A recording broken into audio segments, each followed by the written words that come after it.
एबसु नङामोनब्ला बेखिनि अबस्थायाव फैयामोन बियो रावजोंबो समाजजों सिनायजानाय नङामोन बिथांखौ सासे बिजनेसमेन मानसि हिसाबैसो सोरबा साफा सानैया सिनायगोन दिनै बिथांखौ रिहन दैमारि हिसाबै एक्स मिनिस्टार एक्स MLA होननानै सिनायगासिनो दङ दा बिथाङा एबसुखौनो जाय गुदिखौनो गाज्रि मोनोबा बे भुल जादों आरो आं बेखौनो बुंनो फोरमायनो दिपेन बर' हिसाबै जेनेबा जाथिनिबो मावनाय जोंहा एसे जों बिनि सायाव फोथायनाय दङ एसे फोथायनाय दं आरो गोदान यं सेंग्रा हिसाबै मावगोन बिथाङा जेरै आं मोनसे खोथा बुंनो गया बोरायबा फिथाइयाबो खम जालाङो थायनायाबो खम जायो दंफां गायगोदान जेरै गया थाइबा बिराद बुरजा बुरजा थायलांखायो थिग बेबायदि आरो रेवनि अबस्थाया बेबायदि आरो जोंहा नैबे बाराव जेनेबा गबिन्द सारा टिकेट मोनासै दायो UPPL हान्जानिफ्राय जा दिपेन बर' सार दङ आरो रेहन दैमारि सार दङ दा बिथांमोननि सानैनि गेजेराव आं बेखौनो नुदों भटार्स हिसाबै आं बेखौ नुदों जे जेनेबा थांनाय 20 बोसोराव जोंहा रेहन दैमारि सारा जोंनि नैबे ओनसोलनि बा जोंनि बे गामि हिसाबै बिथाङा माबा मोनसे नुथारनाय बिथाङा देखायनो हानाय आं नैबेखौ मावदों नैबेखौ हरदों बेखौ बुंनो हानाय बिथाङा बे जों गामियाव फैनानै बुंफैनो हानाय बेहा जेबो केपासिटि गैया आरो बिथाङा बे गामिनि थाखाय आं उमुक मावदों होननानै नैबे लामाखौ आं हरनाय नैबे दालांखौ आं हरनाय होननानै आसि थुनानै खिथाफैनानै बियो जोंनि गेजेराव फैनानै बे भट बिनो साहस गैया आरो साहस खालामनाङा आरो बिथाङा दा आं बे हिसाबै दा जोंहा बिथां थांनाय 20 बोसोराव जेनेबा रेहन दैमारि सारा जोंनो जागोन मावगोन हरगोन होनै बा मालाबा जों थानसालिनि नामाव जोङो सहायबो बियो सहाय बिनायावबो जागोन होननानै नै दिनैसिम 20 बोसोरा बिथाङा प्रतिश्रुति होयै खोथा होयै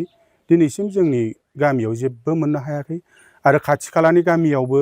बिथांनि नेम प्लेट मोनसेबो गैया नोंथांमोना नायहैनो हागोन जोंनि खाथि खाला गामि ओरै आंनि गामिनि उनथिं दङ जेनेबा 1 नम्बर खमाबारि बेवहायबो बिथाङा माबा मोनसे हरदों होनना जेबो नेम प्लेट गैया आरो जोंनि खोलाहाथिं गामि दङ नों सेलेसबारियानो जा 2 नम्बर बरिगाव सियालमारि गेजेर माखा सादु माखा गांगु माखा बेयावबो जेबो बिथाङा नेम प्लेट खिथानानै बुंनो हाया आरो नलबारिफ्रावबो गैया जेरावबो गैया बे जोंनि बे बरिगाव BCTC ओनसोलाव बिथाङा 20 बोसोराव 20टाबो खामानि गैयादां आरो बिथाङा हरनाया आरो दा थांनाय बाराव जेनेबा खननै मिनिस्टार जादों आरो खेबनै MLA दा बिथाङा जों बिथांखौ मा होननानै आसा खालामनो हागोन एबार बिथाङा देरहाबा जोंनो माबा मोनसे मोजां खामानि मावगोन होननानै जों बिथांनि सायाव फोथायनाया खम जालांबाय आरो भटार्स हिसाबै रायजो राजाफ्राबो गोबाङानो बुंदों दा ओंखायनो दा जों गोदान हिसाबै जाथिनिबो खामानि मावबोनाय हिसाबै आं दिपेन बर'खौनो लुगैदों आरो दा दसे दा आं रायजोफोरखौ बेखौनो खावलायदों दा गोदानै हाबनाय खायजामाथि महनपुर ओरै पुरुनि गरायबारि दङ ओमफ्राय इथिं शिबपुरनि रायजोफोर दङ एख्राबारि एसे दङ हाफागाव दङ ओमफ्राय बेखिनि गोदानै हाबनाय एरियाफोर दङ बिथांमोनखौथ' आं मा होनना बुंबावगोन बिथांमोनखौ आं बेखौनो खावलायनो लुगैदों आरो जे जोंनो दिनै 20 बोसोर बिथांखौ आसा खालामनानै जेबोखौ मोनाखैबा बिथां बे गोदानै हाबनाया दा बिथाङाथ' मा आसा खालामनांगौ बिथांमोना आसा खालामनाया साबसिन आरो जोङो खुथारै बुंनानै जों खाथिनि मानसि जोङो खासिबारि रेहन सारनि गामिया बारा गोजान नङा जोंनि 3 किल'मिटारसो जागोन आरो 3-4 किल'मिटार खाथिनिखौ नायस'नो आरो जोंखौ सिनायो दा महनपुर खायजामाथिनि रायजो राजाखौथ' बिथाङा सिनायखाया दा सोरखौ लानानै बिथांमोना प्रतिश्रुति होनो हानो आरो माब्रै फोथायनो जों दा जौगानाय माने जोंनियावथ' मा जौगादों जेबो गैया जेबोथ' गैया सेन्ट्रेल पेकेज हिसाबै जोङो नैबेयाव माबायाव दङ बे PMGSYनि मोनसे लामा दं आरो बे CC ब्लक ओरै दैफांनिफ्राय ओरै जोंनि गामि बेखौ जेने थेने मोन्दों आरो बेखौबो दङ कारन दङ जेनेबा बोरै मोननो हाखो जों सासे इन्जिनियारा बोरैबा खायथ्रा खुथ्रा खालामनानै बे गामिया अबस्था गैथ्रा होननानै कारन जोंना ओरै थांबा ओरैबो दै ओरै थांबा ओरैबो दै जोङो थारमाने दिप बायदि गेजेराव दङ थांनो जों उदालगुरि थांनोनो बिराद खस्थ'मोन नलबारियाव थांनो थाखाय जोंहा बै दलाङानो सेलमारि खाथिना दलाङानो गैयामोन जों दै बारनानै थांनो गोनां जायोमोन कार बारनो हाया एम्बुलेन्स फैयामोन जोंनि गामिया दा बे माबानिफ्राय जोंहा जादों आरो नैबे थांनाय 5 बोसोरनि आगोल एसे आगोल जादों आरो PMGSYनिफ्राय ओमफ्राय बिनिफ्रायथ' जों जेबो गैया राजहुवा हिसाबै जोङो कमिउनिटि हल मोनाखै जोङो थानसालिफ्रावबो जों माबा मोनसे मोनाखै ओरै खाथियाव जेनेबा लोखि फुजा होग्रा दङ 1 नम्बर खमाबाराव बेवहायबो जेबो गैया आसा खालामजाया आसा खालामनाङा आरो आं रायजो राजाफोरखौ बेखौनो खावलायदों बिथांखौ आसा खालामनांस्राया आरो गारनायानो मोजां आरो बिथांनि सायाव फोथायनायखौ आरो आंथ' फोथायनो बाबाय खारन जोंबो खाथिबोनाय बै समनिफ्रायनो दिपेन बर' हिसाबै जेनेबा जाथिनिबो मावनाय जोंहा एसे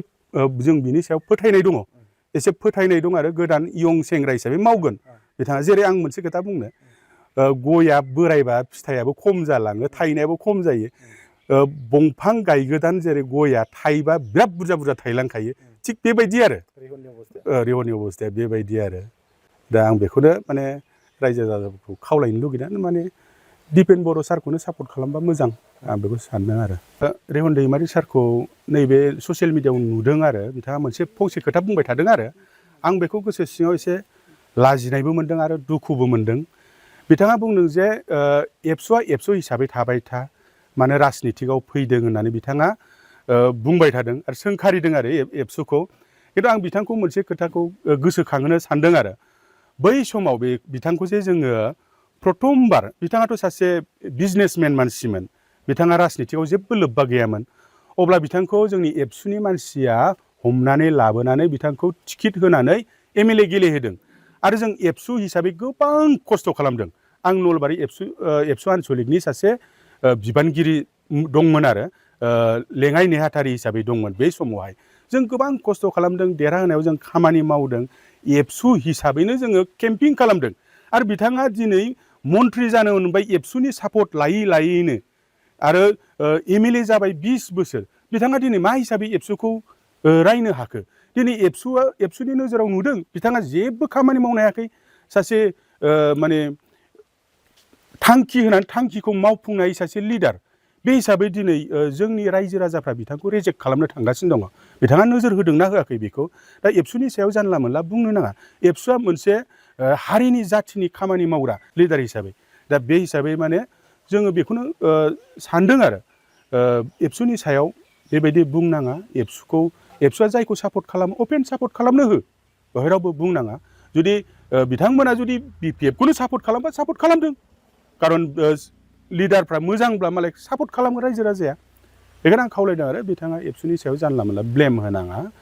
मरेलि सापर्ट खालामनोबा खालामथों एबसुआ बेवहाय जोंहा दिपेन बर' सारखौ सापर्ट खालामनो जोंहा बुंनांगौ जेबो गैया आरो खारन खिन्थु बिथाङाबो मोनसे समाव एबसुनि सापर्ट लानानै देरहाबोनाय मन्थ्रिबो जाबोनाय दा बे हिसाबै गावबो बुजिनांगौ आरो एबसु नङामोनब्ला बेखिनि अबस्थायाव फैयामोन बियो रावजोंबो समाजजों सिनाय जानाय नङामोन बिथांखौ सासे बिजनेसमेन मानसि हिसाबैसो सोरबा साफा सानैया सिनायगोन दिनै बिथांखौ रेहन दैमारि हिसाबै एक्स मिनिस्टार एक्स MLA होननानै सिनायगासिनो दङ दा बिथाङा एबसुखौनो जाय गुदिखौनो गाज्रि मोनोबा बे भुल जादों आरो आं बेखौनो फोरमायनो